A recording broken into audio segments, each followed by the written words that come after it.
Welcome all of you. Today we are going to solve the 22nd day activity for the 9th class, which is for English subject. So let's start.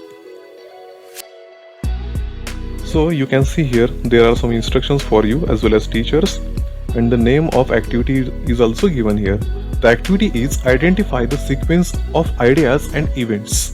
तुम्हाला sequence identify करायचा आहे. बघा या ठिकाणी activity तुम्हाला कशी असणार आहे, तुम्हाला काही सेंटेन्सेस दिले जाणार आहेत जे जम्बल्ड ऑर्डरने असणार आहेत, ते चुकीच्या क्रमाने असणार आहेत आणि तुम्हाला त्या चुकीच्या क्रम ओळखून त्याचा जो ऍक्च्युअल क्रम आहे त्या क्रमानुसार तुम्हाला ते सेंटेन्सेस लावायचे आहेत. मग हा क्रम तुम्ही लावायचा आहे कसा हे आता आपण पाहूयात. Learning outcome is identify the sequence of ideas and event.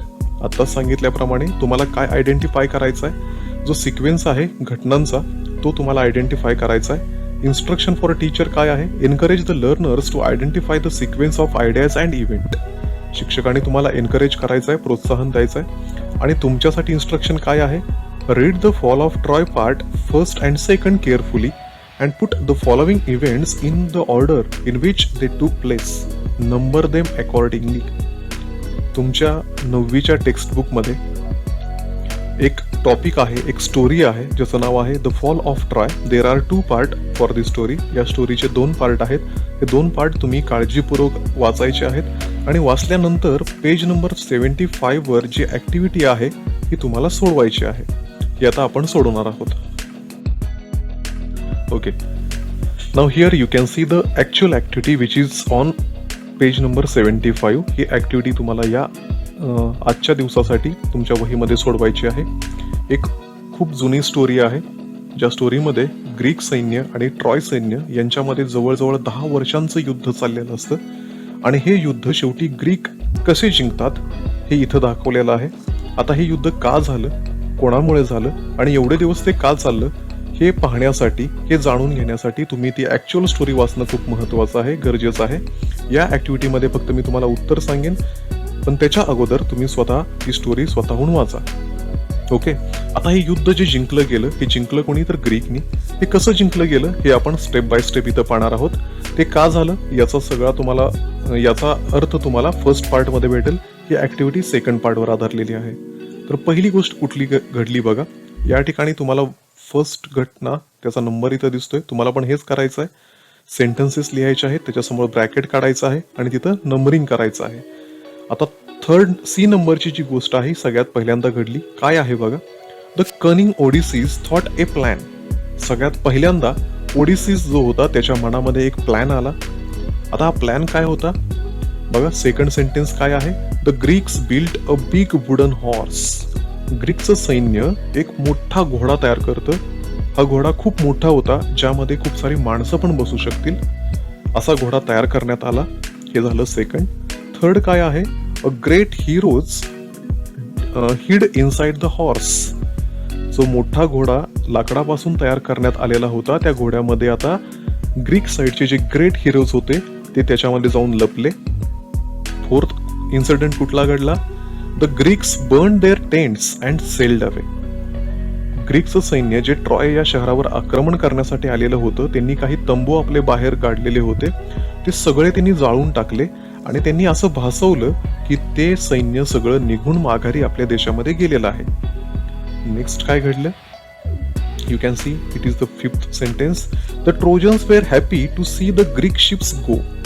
जेव्हा सकाळी ट्रोजनचे जे सैन्य आहे ते उठून बाहेर येतात लढाईसाठी आणि ते पाहतात तर तिथं एकही सैनिक नसतो आणि सगळे जे टेंट्स होते हे सगळे टेंट्स बर्नआउट झालेले असतात, जाळून टाकलेले असतात आणि म्हणून ते खूप हॅप्पी होतात, कारण त्यांना वाटतं की आता एकदाच आपलं युद्ध जे 10 वर्षांपासून चालू आहे ते संपलेलं आहे. नंतर काय घडतं बघा, हा आहे sixth incident. The trojans found a Greek man under a big wooden horse. हे सगळं दिसत असतानाच त्यांना अजून एक गोष्ट दिसते की बीचवर एक मोठा वुडन हॉर्स आहे आणि त्या वुडन हॉर्सला एक माणूस बांधलेला आहे. जो माणूस कोण आहे, ग्रीक मॅन आहे. हा का बांधला गेला होता, कसा बांधला गेला होता याचा अर्थ सुद्धा तुम्हाला स्टोरीमध्ये मिळेल. सेवन्थ जी घटना घडते ती कुठली असते, the priest warn the Trojans not to break the wall. या घोड्याला पाहून ट्रोजन्स ठरवतात की हा मोठा जो घोडा आहे तो आपण आपल्या राज्यामध्ये घेऊन जायचा पण राज्यामध्ये घेऊन जाण्यासाठी त्यांना एक अडचण होती. त्यांच्या राज्याभोवती जे कुंपण होतं, कंपाऊंड होतं, ते या घोड्याला आत नेण्यासाठी अडसर ठरणार होतं आणि म्हणून त्यांनी निर्णय घेतला की आपलं जे कंपाऊंड वॉल आहे ती आपण पाडून टाकूयात आणि मग या घोड्याला आपण आत नेऊयात. पण असं ठरत असताना तिथला एक जो वाईज प्रिस्ट होता, शहाणा एक प्रिस्ट होता, त्यानं सूचना केली की आपण असं करायला नको पाहिजेला. पण तरी सुद्धा काय होतं, it is the eight incident they broke down the part of the horse. या ठिकाणी बघा एक स्पेलिंग मिस्टेक आहे तुमच्या टेक्स्टबुक मध्ये. इथं हॉर्स हा शब्द नको असून इथं कंपाऊंड वॉल असं पाहिजे होतं.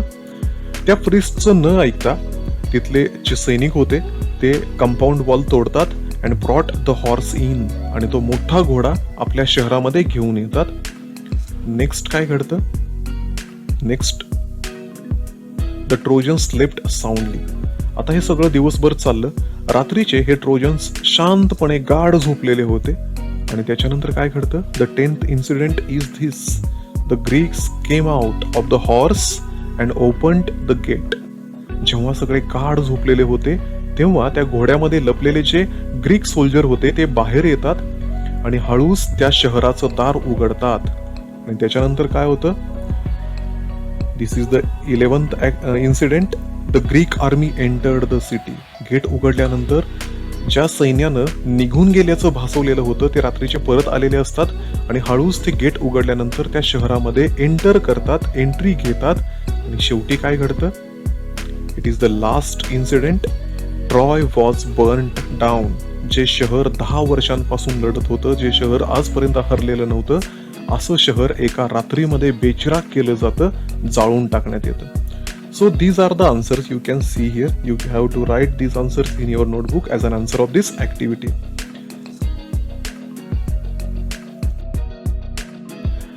याच्यानंतर सॉल्व्ड ऍक्टिव्हिटी तुम्हाला दिलेली नाहीये. For practice there is no activity. तुम्हाला प्रॅक्टिससाठी पण ऍक्टिव्हिटी नाहीये, एक्सटेन्शन ऍक्टिव्हिटी पण दिलेली नाहीये आणि इव्हॅल्युएशन पण नाहीये. म्हणजे तुम्हाला आजच्या दिवसी फक्त एवढीच एक ऍक्टिव्हिटी लिहायची आहे ज्यामध्ये तुम्ही सेंटेन्सेस लिहायचेत आणि समोर ब्रॅकेटमध्ये त्याचा क्रम लिहायचा आहे, अंक लिहायचा आहे. So here we are going to stop. So tomorrow we will solve the next activity, and thank you for watching this video.